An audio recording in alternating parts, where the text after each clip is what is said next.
Hello and welcome back to the Toffee Blues YouTube channel, your source for all things Everton. This is a brand new series on the channel today on the latest Football Manager game, where I'm going to run different simulations and see what happens. In today's video, I've replaced Marco Silva with former player Mikel Arteta and removed all the staff apart from Duncan Ferguson, who may never leave, and skipped all the way to December 31st to see how he does before the January transfer window. Straight away we can look at the top goal scorer, the most assists and the most player of the matches for the first half of the season. Gylfi's currently the top goal scorer with 8, which is similar to real life, where he's joint top with Richarlison with 9. He has 4 more assists than in real life at the moment, but still the most assists. And the most player of the matches goes to Jordan Pickford, who's probably Everton's most important player, although this season he has made 3 errors leading directly to goals. He was our player of the season last season and probably kept us in the top half of the table for a very long time. There's some recent results there where we can immediately see a win against City, which is a great result, but a loss against Chelsea and a draw against Spurs, so clearly Mikel is not doing a bad job at the moment. We're going to go over and take a look at the staff now. You can see Duncan Ferguson still there. He's on £6,000 a week, which is maybe questionable because no one really seems to know what he does. Mikel's only brought in an assistant manager, who is Andy de Smet, who was a scout before he came in, then Jim Barron, who was also a scout, and David Flower, who was the previous under-23s fitness coach. Straight away you can see the game has already just replaced the staff with scouts, so nothing particularly interesting there. He hasn't brought in any players he may have played with, like Tim Cahill or Marwan Fellaini as the coaches. That may have to be used in a future video.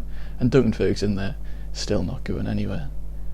Next up, we're going to look at the transfers in and the transfers out to see what changes Mikel's made to his team. Already here we can see that there's been no transfers made. Arteta's clearly already happy with the squad. He feels there's no need to change it, but he has loaned out 5 players, with maybe a significant one at the end, but no transfers out. First of all, we're going to take a look at Benny Beningimi, who's been loaned out to Reading in the Championship. He has made 7 starting appearances and 4 substitute appearances so far, so maybe not the best start. He doesn't have a bad average rating, so he's clearly not doing badly when he's been moved out, which is maybe good for the future. Who he could replace Idrissa Gueye if he leaves to PSG, or maybe Decore in the future if he ends up signing. He's just been used there as a midfielder, which is what he's good at. Brendan Galloway's moved to Bradford City. I think Bradford City are in League One, yeah. So Brendan Galloway, he's clearly their star left back. He's made 30 appearances in total. He's got 4 assists, which is pretty decent in Sky Bet League One. He's got a good average rating of about 7, which shows he's doing quite well. He was previously relegated with Sunderland, which doesn't look great, and I know there was all sorts of issues there, which I don't think he ended up playing for half of the season. He's made 2 appearances in the FA Cup, maybe before they got knocked out, and he's clearly not doing badly for himself, which is good for the future because we have quite a few left backs coming in. Maybe Luke Garbutt's past it now, but obviously Brendan Galloway's going to have to overthrow Leighton Baines and Lucas Digne to try and get in the squad now. Next up, we're going to look at Matty Folds, who's been loaned out to Port Vale. Port Vale in Sky Bet League 2 there, they're not doing badly. He's made 24 appearances in total, maybe not doing as well in the FA Cup with a 5.9 average rating. Maybe one for the future, Matty Folds playing at left back, but again, he's maybe going to struggle as well with the wealth of left backs that we have coming through at the moment, where nobody seemed to be able to replace Leighton Baines, as all of a sudden we've got 3 or 4 coming in at once with Lucas Digne, Matty Folds, and the next man, Lewis Gibson, who's gone to Grimsby, as well as Brendan Galloway. He is on loan at Grimsby. He's made 28 appearances so far. Grimsby are in League 2, I believe. He's made 28 appearances in total so far. Also, not having a bad season. He hasn't contributed any goals or assists yet, but he's not doing badly. But he's probably going to take a long road to get to left back after the £6 million transfer he made from Newcastle. He was meant to be a very hot prospect, but I think he must be injured at the moment because I don't think he's playing that much for the under-23s. Again there, he has a decent average rating. And now we're going to look at maybe the biggest transfer of them all. James McCarthy's been loaned out to Shakhtar Donetsk. Since his bad leg break last season, he hasn't kicked on for Marco either, and Arteta's clearly decided to loan him out. He's made 10 appearances in total, which maybe isn't great, and maybe he should be starting at Shakhtar, which maybe shows why Arteta loaned him out. He hasn't contributed any goals, but he has contributed 1 assist, and maybe not the greatest average rating there with a 6.61. maybe not playing at the James McCarthy that we saw when Roberto Martinez was the manager. It's only loaned at the end of the season, so we'll see what happens after that. Again, no transfers have been made, which is interesting for Arteta, and no significant transfers out either. But maybe he's happy with Marco's transfers of Richarlison, Digne and Mina. Here we can see the tactics that Arteta is using with the 4-4-1-1, and he's using Cenk Tosun up front, which is interesting compared to real life, where Tosun hasn't been in form at all. And here we can see he's made 16 appearances in total and only contributed 5 goals and no assists, which also may reflect how badly he's doing in real life as well. But I don't think you can use Richarlison as a striker on the game, so maybe that's why. Gylfi Sigurdsson there at cam, obviously the most important player with 15 goal contributions so far in 23 games. Then we're going to look at Digne has been already used at left back instead of Leighton Baines, which is something that was discussed greatly at the start of the season. The centre back partnership of Mina and Zuma as opposed to Michael Keane, which maybe not like real life. I think Michael Keane's been the best centre back this season, and Michael Keane's maybe struggling for form there. Seamus Coleman's still being used at right back, which is also been called into question in recent weeks. Well, he maybe seems a bit slow after his leg break and maybe suffering what Leighton Baines suffered from, who's on the reserves there, but he's still made 6 appearances. Bernard's injured, he's made 17 appearances, maybe not in the best form that we've seen so far. He could do with his first Everton goal soon.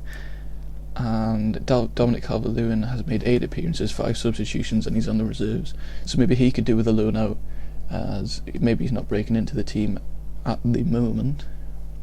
Next we're going to look at some significant results. Straight away there we can see Jagielka and Baines have had their testimonials, which I don't think happen in real life, which is interesting. I'm not sure why they've happened in the game. The first game of the season they lost 2-1 to Manchester City at home. Not a great way to start the season. But then just straight away after, at the 25th of August there, a 3-1 win at home against Arsenal with Gylfi Sigurdsson, Umar Niasse and Richarlison scoring. It's a very decent result at the start of the season, which it's a shame we can't get those results against the top 6 in real life and going through in the first round of the Cup. Then a loss to Wolves, which isn't great either, and going through in the Cup against Leeds, beating West Ham and Huddersfield, which was maybe expected.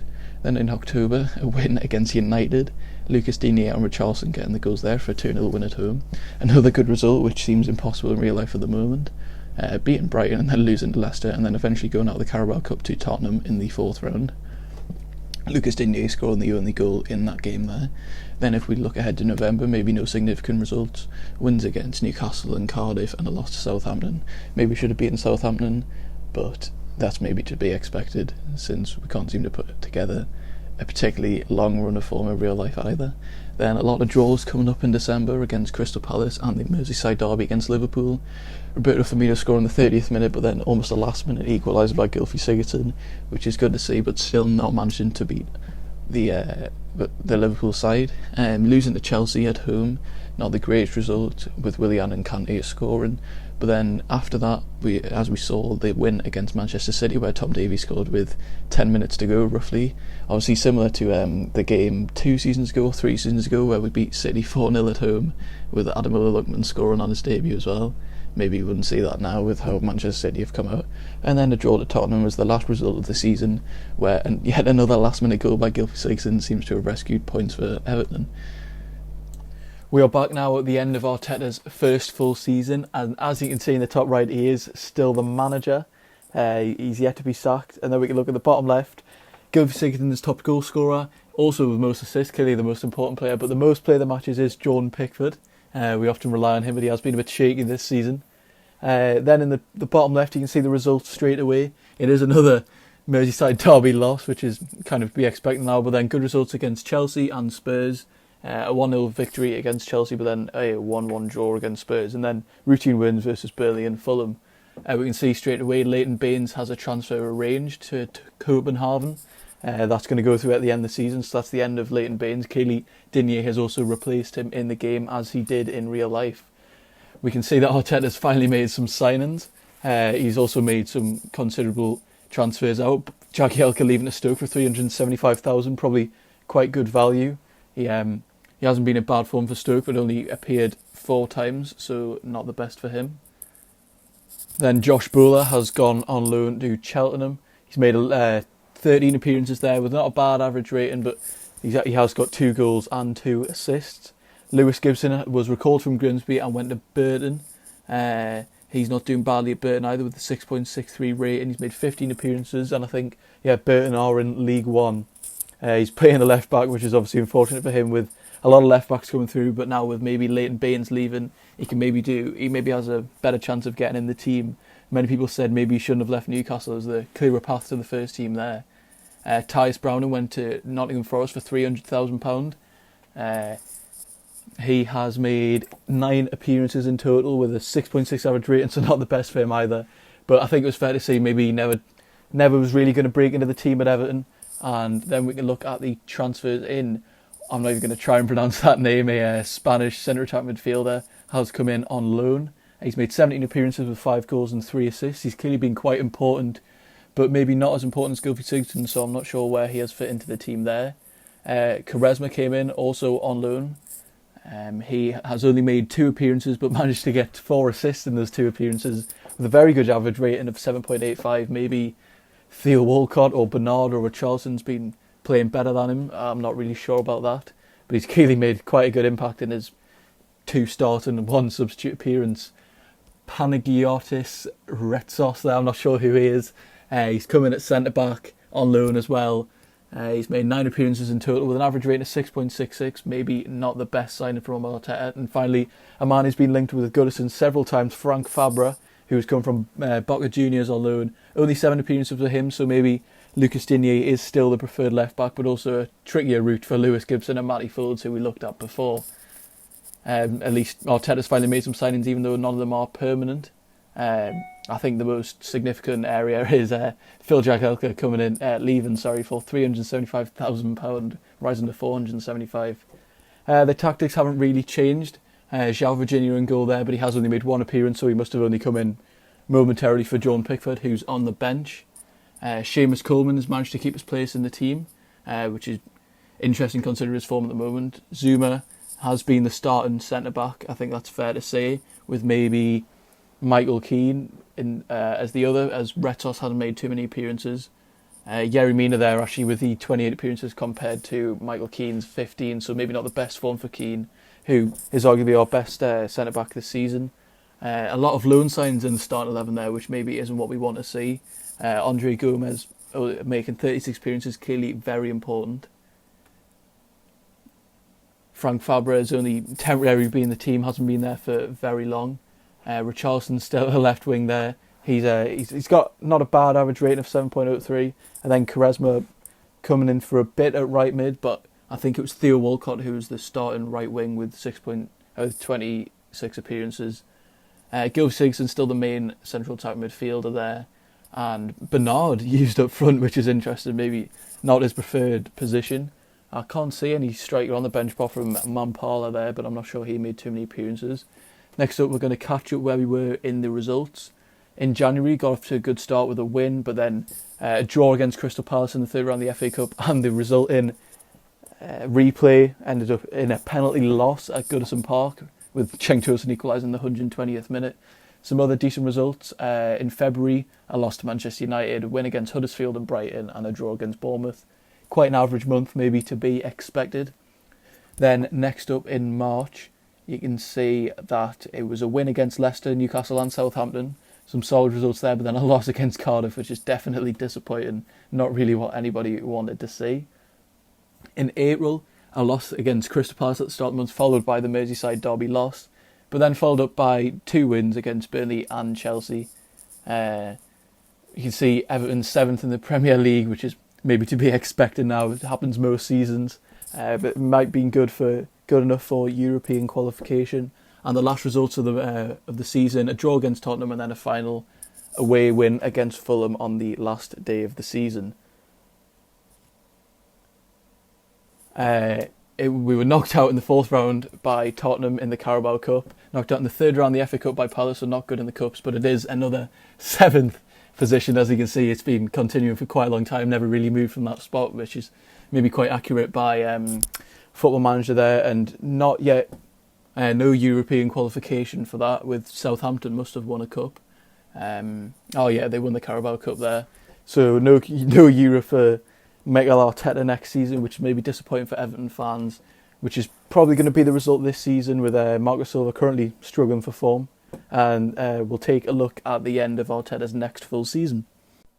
Welcome back to the end of Arteta's second full season, but immediately, as you can see, he has been sacked by Everton after a disappointing season. The chairman, Peter May, not sure who that is, has sacked Mikel Arteta after Everton finished the season in 11th place, which is very disappointing. Maybe might finish there with Marco Silva this season. First off, we'll start, as we always do, taking a look at the top scorer and the most assists. Straight away, Nikola Vlasic, has come back from his loan. He's been the top scorer this season. The most assists, Adrian Silva, currently a Leicester player, I believe, has the most assists. So clearly some signings have been made. Also, joint top of the most player of the matches with Jordan Pickford yet again. Quick look at the transfer history. There's a lot to discuss here. We'll start with the transfers out. Matthews Hewelt, I'm not sure how to pronounce his name, went to Wrexham for free. Joe Williams went to Sheffield Wednesday on loan, as did Ademola Lookman, which is definitely a curious choice. Let's see how he did for Sheffield Wednesday. He made 38 appearances with only 4 goals and 7 assists. Maybe not captured his best form, but surely an 11 million valued player, 22-year-old English winger, should not be at Sheffield Wednesday. Next up, Anthony Robertson went on loan to Reading, maybe never going to break into the starting team, disappointingly for him. Leighton Baines, as we saw last time, made his free transfer to Copenhagen. Morgan Schneiderlin, finally, he has left. He's gone to Stoke for 5.25 million, eventually raising to 7.5. Let's see how he's done there.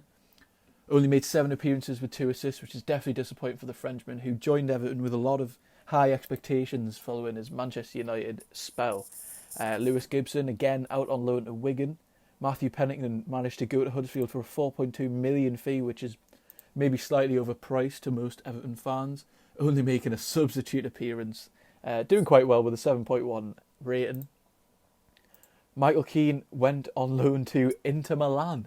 Definitely a curious choice. Let's see if he's managed to play much. He has played 12 appearances, all coming in Serie A. He's also got some European experience. Maybe Mikel Arteta decided he wasn't good enough and decided to loan him out to AC Milan, who I'm surprised were interested. Onyekuru out on loan to Espanyol. Maybe another work permit issue for him. Yeah, there it is. He clearly isn't playing for Nigeria enough, so can't get a work permit. Kevin Morales went on a permanent transfer to Sheffield United. This is on the summer window, by the way, for 3.4 million. Callum Connolly on loan to Nottingham Forest. Yannick Bolasie went on a permanent deal to Burnley for 6.75 million. Cuco Martina went to Cardiff for 2.2, which is decent, as he was signed on a free. Benny Beningimi, I think that might be how you pronounce his name, went on loan to Wigan, which is interesting. It also happened on deadline day, I believe, in the January transfer window. Shani Tarashaj left to Fulham, was signed by Roberto Martinez, never quite managed to break into the team. Maybe disappointing for him, he came with high expectations. Dowell went to Bradford City on loan. James McCarthy, another curious one, on loan to Genoa. Let's see how he did there. He managed to make 33 appearances this season. 34, one in the Italian Cup as well, but not a great average rating. Nicholas Hansen, not sure who he is, went to Galaxy Academy. Fraser Hornby, some high expectations for that striker, went on loan to Carlisle. Wow, there's quite a lot of signings here. The last 2 of the summer window, Nias went to Brøndby for 3.5 million, and Josh Bowler, again out on loan to Carlisle. Then we get to the January transfer window. Nathan Markello eventually left Everton for 27,500. Maybe not living up to the expectation as well. I think he's got decent expectations in the under 23s, but maybe a long way to the senior team for him. Sandro Ramirez went on loan to Villarreal. Mo Besic went to Akhmat, which is in the Russian Premier League, for 1.5 million. Then a bunch of loans: Adam Aaron to Swindon, Mampala MK Dons, Calvert-Lewin at Bolton, and Nicholas Hansen back, and then to the New York Red Bulls Academy. Permanent transfers in. Callum Wilson for 30 million. It was linked with a move to Everton in the January transfer window. It was probably never going to happen. He managed to get 5 goals in 29 appearances, so not the best return. Emiliano Martinez is a goalkeeper who is 27 years old. He made 7 appearances, only conceding 8, which is not great, but it's kind of average. Emery Moore from Celta Vigo for 9.75 million. Definitely a player with a lot of potential, but 23 appearances for him with only 1 goal and 2 assists. Adrian Silva came from Manchester United on loan, so he went from Leicester to Manchester United and then eventually on loan at Everton, where he did get the most assists and the most player of the matches. Matthias Vecino from Inter on loan, I think he's a midfielder. I think there was links with him in the summer transfer window, making 26 appearances with 4 goals. Kolasinac from Arsenal, maybe not expected to move another wing back, 32 appearances with 1 goal. And Jonathan Guidetti, former Manchester City, I believe. Yeah, then he went to Celtic, he also played for Stoke. He managed to get 13 appearances and 3 goals. Let's take a quick look at some standout performances. A Coleman testimonial straight away there. Not a bad pre-season, but an early League Cup exit to Bournemouth in the first round. Very disappointed with 2 red cards there for Yerry Mina and Emre Moore. A win against Manchester United in September, amongst 2 draws against Bournemouth and Brighton. Comes to the month of October, 2 back-to-back losses, Crystal Palace and Newcastle, but then finally beat West Brom, goals from Vlasic and Vecino. Then a tricky month in November, a loss to Arsenal, a loss to Chelsea and a loss to City, but did manage to get a decent result against Leicester at home, with Vecino, Coleman and Davies scoring there. A very tricky month in December for Arteta, another Merseyside derby loss, draws against Aston Villa, West Ham and Stoke. Managed to get a win against Burnley, but then a loss against Watford, so definitely not a successful winter period. As it continued into January, got a win against Southampton, but then a draw against Watford in the FA Cup and eventually through in the replay. Lost 4-0 to Tottenham, which is not quite as bad as 6-2, but still not great. Managed to beat then Scunthorpe in the FA Cup 4th round. Then you can see as the losses begin to come in, another loss against United, draw against Brighton, a win against Reading in the 5th Cup of the FA Cup, maybe quite an easy path through. Crystal Palace, a win, a loss against Newcastle, but a win against West Brom. Then another tricky month in March. It's a loss to Arsenal in the Premier League, a loss to Arsenal in the FA Cup, and a loss to Chelsea, and then a draw against Leicester. And this was clearly not good enough, as another loss to Manchester City, yet another loss in the Merseyside derby, and then 2 losses at the end of the season to Watford and Burnley. Take a quick look at the tactics here. He stayed with the same formation. John Pickford was the standout goalkeeper. John Joe Kenny maybe the preferred right back, and then pretty much expected, maybe not Kolasinac in midfielder, but then John Guidetti up front. 17 appearances, not a very good return for him. Thank you for watching. Check out future videos where we'll be doing more simulations on Football Manager, and thank you for watching. Goodbye.